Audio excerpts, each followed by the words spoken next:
defending. I think it's like.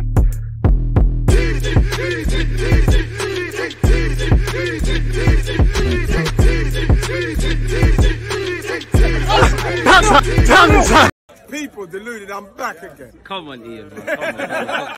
Thank you very much for that, Ian Wright. Appreciative to everybody who is tuned in. People deluded, I'm back again. Hope everyone's having a great Monday. Now, obviously, we have ended the month strong, people, with it, you know, February almost done. We've bounced back from a disappointing tail end of January, a poor start to February. Obviously, we've ended February on a high. We've, you know, got back to winning ways, beating Aston Villa, beating Leicester, and now we look towards March/April. The Europa League is coming into play.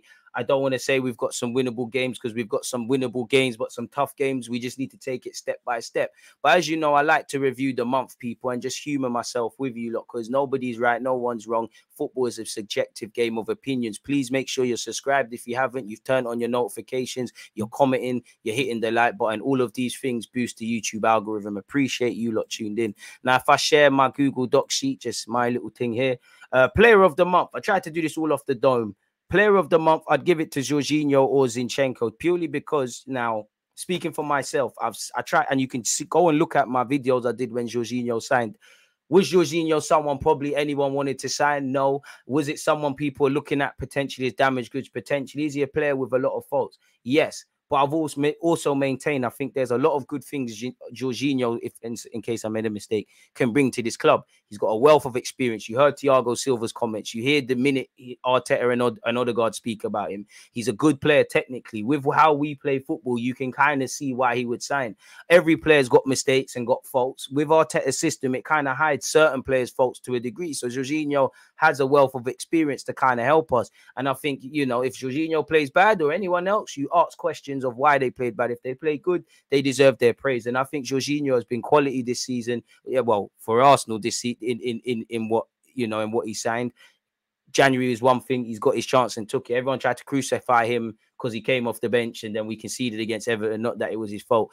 You know, we lost to City in the league, innit? But I think he was probably our best player on the pitch. Aston Villa, he had a very good game, and it's unfortunate that his goal's not credited to him, but the streets know that's his. Leicester, he was superb. I think Zinchenko, for all his defensive faults, has been a very good player. And there's obviously others as well, but I would give it to Jorginho for player of the month. I think Trossard's been positive in the minutes he's received. He was unlucky to not have his goal against Leicester. He did score against Brentford. You know, he's been the January signings, the two of them have done all right. Kira has not had an opportunity, but you get your chance. Underperformer of the month, I would say, not in a negative way, but I'd say Xhaka, just because, you know, I know you can play a lot better, and it's not. It's like Xhaka was, for the vast majority of the season, Xhaka's been one of them players when you're thinking of who really played great, collectively been doing our thing. It was like Granit. There's been a couple of games now where, again, he weren't terrible against Leicester, but he's been a bit flat, really. And if I'm honest, so I'll give it to Xhaka for underperformer of the month. But you are Mr. Consistent typically.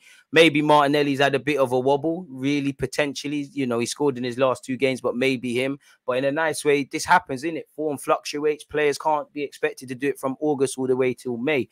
Underrated player of the month, I'd give it to Gabriel. I don't think he gets enough praise as he does when he makes a mistake. Obviously, he bugged out against City, but I would say underrated player of the month, I'd give it Gabriel. Underperformer of the month, currently, I'd say Granit Xhaka. And player of the month so far, I'd say Jorginho, people. Goal of the month, I'm not too sure, you know, because Trossard was denied a screamer. Jorginho's not credited with his. I can't remember all of them off the top of my head.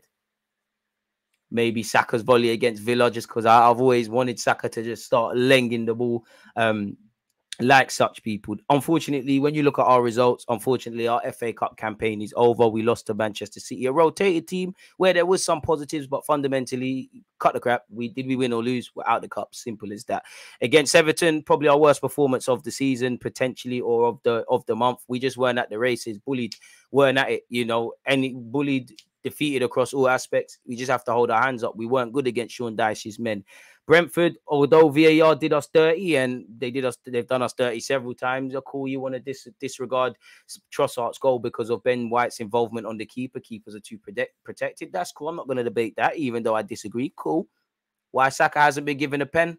You tell me. Why they haven't drawn lines against Brentford? You tell me. But the one thing I would say, obviously, you know, we was winning 1-0 against Brentford and VAR shagged us, but let's control the variables we can control. Because although we could have scored and probably should have scored more against Leicester, as great as we were, we won the game outright. So we're just moaning about something. It's not a bigger thing than others. And we've been done dirty several times this season, and it's going to happen again. Brentford, you know, the Leicester game. What else is there? Southampton, Gabriel Jesus, Martinelli's goal at Old Trafford. There's several in it, and it's going to keep happening to us and everybody else. Against Brentford, the one thing I would say is we know we can score a bit more. You know, Arteta keeps saying we need to be more efficient and effective in the final third. We are one of the Premier League's top goal scorers. We know we have the capacity to score more goals and keep better clean sheets. And we've kind of had a wobble so far in relation to that, really and truly. Like, we've only got one clean sheet in the league this month, which, as I said, we're a very improved defensive side. We got to get back to that. You heard the boys in the aftermath say, Mikel Arteta said, I want my clean sheet. If I was to further scrutinize it, performance is over 90 minutes. You know, you look at that City game, there was positives, and we kind of done what we do against City. We had some brain farts. They took advantage. Obviously, Tomiyasu has to hold his hands up. Gabriel has to hold his hands up. It is what it is. It's a collective performance. But if we remember that game, we were on it in the first half. Second half, it weren't the same team, really. There was issues in that regard. So can we perform over 90 minutes? You know, the gaffer probably, you know, when Pep Guardiola showed why he's the master and Arteta's the apprentice. The apprentice typically outshines the master, so it's soon loading. As you remember, he changed to a back four. We had nothing there in it. Maybe Arteta could have done something there. So, you know, we were just, you know, we rotated the team against City. We let ourselves down for Ake. It's always going to be disappointing for me as Arsenal fan to go out the FA Cup, but it is what it is. The only one result that I'm really upset with is Everton, because we just weren't at the races. We were just bullied from start to finish. Brentford, frustrating because VAR is not doing its job and drawing the lines, but we probably could have scored a bit more, and at best moaned about not having a clean sheet. City, there were some positives. Fundamentally, you know, we let ourselves down. Them fine margins you have to get right. We lost. Aston Villa, you know, we felt sorry for ourselves in the first half. We showed elite mentality, coming from behind and scoring these goals and doing what we're doing. You know, it was a great game for the neutrals. For Arsenal fans, I'm sure we want less emotional football. Against Leicester, I'd describe it as a complete performance. We could have scored more in the first half. We probably should have shut the game off in the first half. Maybe the last 10, 15 minutes, you know, with it being Premier League away from home, you're thinking, oh, what's going on here, sort of thing. But we were perfect. So it ended it strong in it. We've taken 6 points in our last 2 games. Well, we've taken 7 points this season.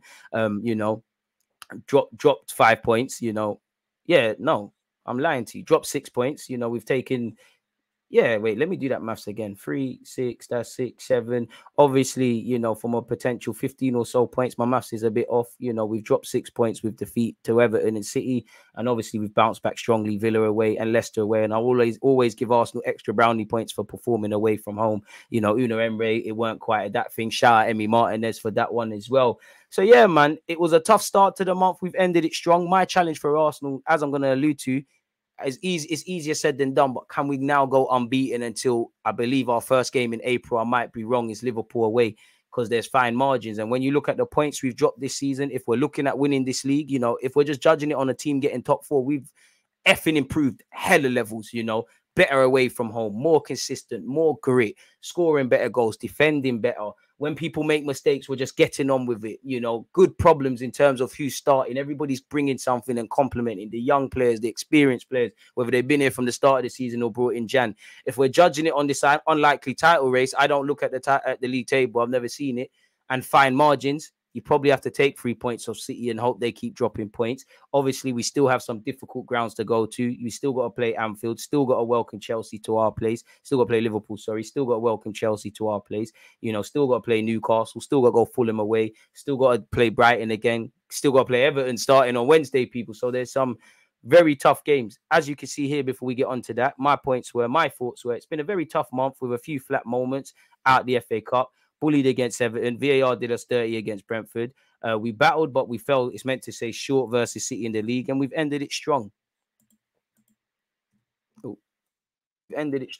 Improvements for me, I would say, can we get back to those extreme high standards? Because if we're fighting for the league now, you know, dropping 2 points against Brentford, you know, I'm not saying you can be perfect. It happens. We're going to drop points more and more, and other teams are, but could have performed a lot better against Everton. Who knows? if had we have scored more goals against Brentford, that's an extra 6 points there really on the board.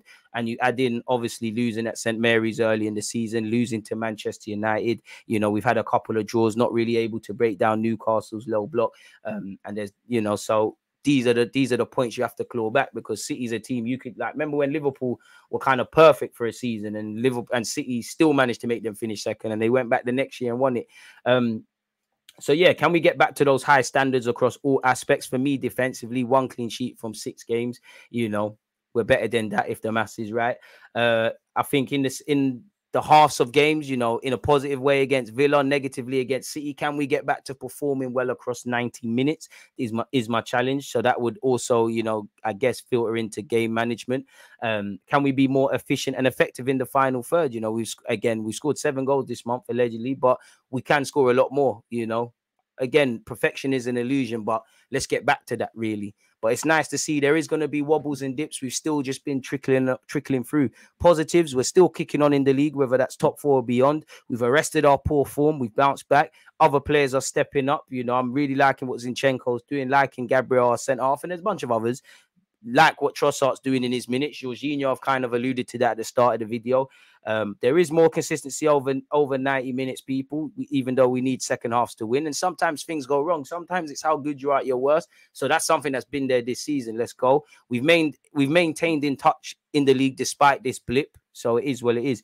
When you look at the months ahead, my target would be ideally 12 points. But can we get 9 to 12 points? Because it's a big month now. You know, we've got some difficult games. You know, these games are a lot physically. There's been a lot of emotional games anyways, really. You know, the 2 games against Villa, definitely West Ham at home, Fulham at home, Man United at home, Leeds away. You know, there's been some emotional games, really and truly, that we've had to it takes a lot out of you.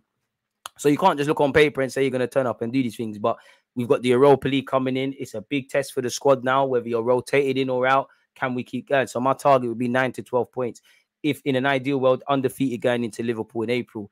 You know, in relation to Europa, if you don't know, we've got Sporting Lisbon, 2 difficult games sandwiched in between. You know, there's not going to be that much days rest. I don't think it was against Leicester. It might have been against Leicester or Everton. Mikel Arteta kept alluding to it was a big performance, you know, 48 to 72 hours turnaround. I do think us football fans, we don't understand how much physically football takes it out of you. And when we do, we talk about rest for no reason. But the next, you know, with the month ahead, that would be the target. Obviously, Europa League, I want to get to the final, as you should. You're in that. That's our only cup competition. Very disappointed we went out at the FA Cup at the first port of call. First real test. Obviously, we beat Oxford, maybe someone else, and lost to City. League Cup, it wasn't this month, but would have loved to have gone through. You know, you see, I'm sure some of you saw your United supporting friends after years of getting onto that cup. You know, they've ended their 6-year trophy drought. It's their best cup in the world, as it is when your team win it. Not that I've seen my team win it. So, yeah, my questions would be, how will we deal with the fixture congestion? Arteta, you know, I personally like the fact he keeps the same team, and he does chop and change little bits, but he's going to have to rotate. You know, we've got 3 games in about 7 odd days. You know, we've got Sporting times 2, and sandwiched in between that is Fulham. So there is going to be rotation required, and it starts against Sean Dyche's Everton. I want revenge. Simple as that. I want 3 points. I want revenge. We've done well in our last 2 games away from home. The Emirates is a fortress. It's not like there's not quite like playing at the Emirates. You look at someone like Granit Xhaka, who's been there for years. This is probably the best time that you've experienced playing at the Emirates. Maybe even Mikel Arteta, because, you know, it was toxic at times when he was a player. But yeah, it starts against Everton. I will be doing a watch along for that. So make sure you join me, people. You should have seen the hyperlinks are at the end of this vid. We've got Everton at home, Bournemouth at home, Sporting Lisbon away, Fulham away. Arsenal will then play at home to Sporting, and we end the month against Crystal Palace. Now, hopefully, Vieira does us a favour. The first one that actually grabs my attention is Fulham away. You know, United had to fight to get 3 points. Chelsea struggled there. Fulham are overperforming.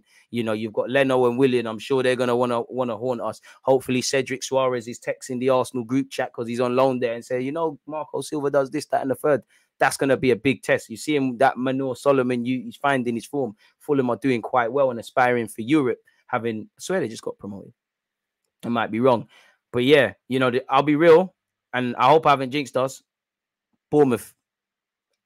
Okay, cool. Crystal Palace, Fulham, Sporting, Everton. We'll deal with that. No excuses to lose to Bournemouth. Them man are on nothing. That is a free 3 points, provided we go out there and earn the right to play. Easiest away game, well, it could be Chelsea away, but easiest away game Arsenal played this season. Saliba scoring from outside the area. You know, Christian Moore, who's like 6 foot, 7 foot, trying to cross the ball. Bournemouth are not on nothing. They're not on nothing. So my quest now is going to be easier said than done, but we've shown we can go a long period of just winning runs and things like that. Up until recently, there weren't too many L's or draws on our thing. So yeah, I want 3 points against Everton, definitely at home, because we need to do this thing, innit? So I want 9 points at home against Palace, Bournemouth, and Everton. You want to go as far as you can in the Europa League, rotated team or not. The one I'm looking at is Fulham, innit? I'm not being disrespectful to Bournemouth, to Everton, to Palace, or Sporting in the Europa. Not that that's relevant. Fulham is going to be a physical test. Not in terms of they're going to clamp man and things, but it's not. And that Craven Cottage is difficult. I hope they have an off day, but it's going to be difficult. We take one game at a time and see where it can get us, people. But we've got 12 points on the board potentially from the league. We've got the next round of the Europa League to potentially go in. We're in this we're in, you know, football career is very short. You know, I'm sure they want to win and achieve things, you know. And when you're a young and when you're the Xhakas, the El Nenes, the Partes, the Jorginhos, Trossard's only 28, but you know, in the next 2, 3, 4 years, you're going to blink and be like, bloody hell, I've had quite a career. It's almost done. The young players not really won anything. Cool. Couple men have won Community Shield, FA Cup. Some people have been there where we disgraced ourselves in the Europa League final a few years ago. Anytime you're building something new, like Mikel Arteta is doing, it's infectious when you can grab a trophy, because man starts smelling blood really and truly. Like a couple of these guys are going on their first drills. So whether it's Europa League, whether it's the Premier League, not that I check the league table, let's get that in. You see what Ten Hag's doing at United as well, kind of similar. 12 points up for grabs. My challenge would be 9 to 12, nothing less, and evidently doing what we can in against Sporting Lisbon. It goes without saying, you need to go through in it. They got a former Spurs youth in Marcus Edwards, and obviously Hector Bellerin. I hope you're texting the group chat. You know, maybe Arteta's playing chess with these Bandulu fullbacks. But please let me know your thoughts on the month ahead. Please let me know your thoughts on the month that we've gone through. How do you think the players are performing? Who your performer of the month would be? Your underperformer? Just your thoughts in general. You know, this football is a subjective game. This is a subjective platform. No one's right, no one's wrong. We're all seeing things with different lenses. I love to do these sort of reports because it allows us to be a bit, I don't even know the word, but like just consider everything and things like that. We're in the most important part of the season. For now, it's about from getting to March to May. And then in May, don't let yourselves down. For now, I would say, can we win all of these games? And obviously, Liverpool at Anfield, can we do what we need to do there? On that note, though, as I said, please let me know your thoughts. Check out the rest of the other content. Subscribe if you haven't. Let's boost the YouTube algorithm. You know, we're on just over 50,000 subs. You know, journey to 70,000 is alive and kicking, and then 100 and so on and so forth. Couldn't do it without you. Appreciative to everyone who's been supporting the journey. Appreciate everyone who supports my content. Appreciative of all of you lot tuned in. That's all I've got to say. I don't want to waste any more of your time. You lot stay blessed, stay safe. Hope you and your loved ones stay in good health. Until we meet again next time. There's always that active red light, defending. I think it's like